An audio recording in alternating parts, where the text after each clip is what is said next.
Bonjour, j'espère que vous allez super bien et que vous êtes au taquet pour réussir votre DELF en français. Je sais que vous êtes très nombreux à avoir l'examen en décembre, alors croyez en vous, vous allez y arriver. Ne laissez pas le stress vous envahir, vous allez y arriver, vous savez déjà parler français. Tout va bien se passer. On le sait tous, la lettre formelle est la star de la production écrite du DELF B2. Et oui, le jour de l'examen, il y a de grandes chances que vous tombiez sur la lettre formelle. Mais attention, il y a aussi d'autres formes de production écrite, dont l'article. Et aujourd'hui, je vais vous donner un exemple d'article. Je vous rappelle que vous avez 1 heure pour faire la production écrite et que la production écrite fait partie des épreuves collectives. Donc en premier, vous commencerez par la compréhension de l'oral et ensuite compréhension de l'écrit et ensuite production écrite.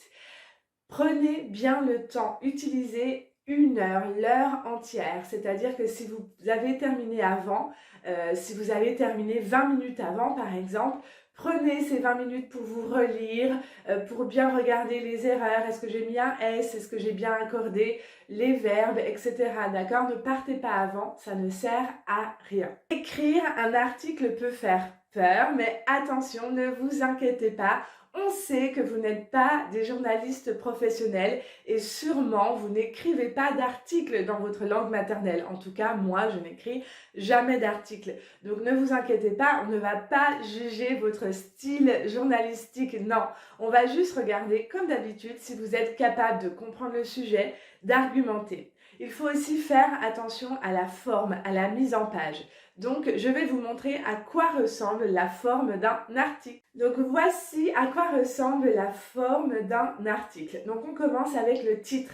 Votre titre doit être explicite. On doit comprendre seulement en lisant le titre quel est le sujet de votre article. Ensuite, vous devez mettre un chapeau. Alors un chapeau dans le jargon du journalisme, c'est une petite introduction. Donc en 2-3 lignes, vous devez expliquer le sujet de votre article. Ensuite, vous faites 2 parties. Dans la première partie, peut-être vous mettez 2 arguments et ensuite, deuxième partie, 2 autres arguments. Conclusion. Et la signature. N'oubliez pas de ne pas mettre votre vraie identité. Vous pouvez choisir un nom d'emprunt. Vous pouvez choisir un nom francophone. Alors, le sujet. Le magazine de votre entreprise en France invite ses lecteurs à répondre à cette question. Peut-on être ami avec son ou sa responsable hiérarchique sur Facebook? Vous décidez de participer en exprimant votre opinion dans un article construit et cohérent. Alors, je vais vous montrer tout de suite mon exemple. C'est parti. Est-ce une bonne idée d'être ami avec son responsable hiérarchique sur Facebook? Nous avons tous eu un jour la tentation d'accepter la suggestion proposée par Facebook qui est d'envoyer une demande d'amis à sa ou son responsable hiérarchique. Cette idée est tentante, mais il faut bien en mesurer les conséquences. De nos jours, tout le monde utilise les réseaux sociaux, à tel point que nos collègues font aussi partie de la liste de nos amis sur Facebook. Cela nous permet de parler avec eux en dehors du travail. Alors, pourquoi pas ajouter son boss? En effet, cela permettrait d'élargir les liens, de devenir plus proches et peut-être même amis.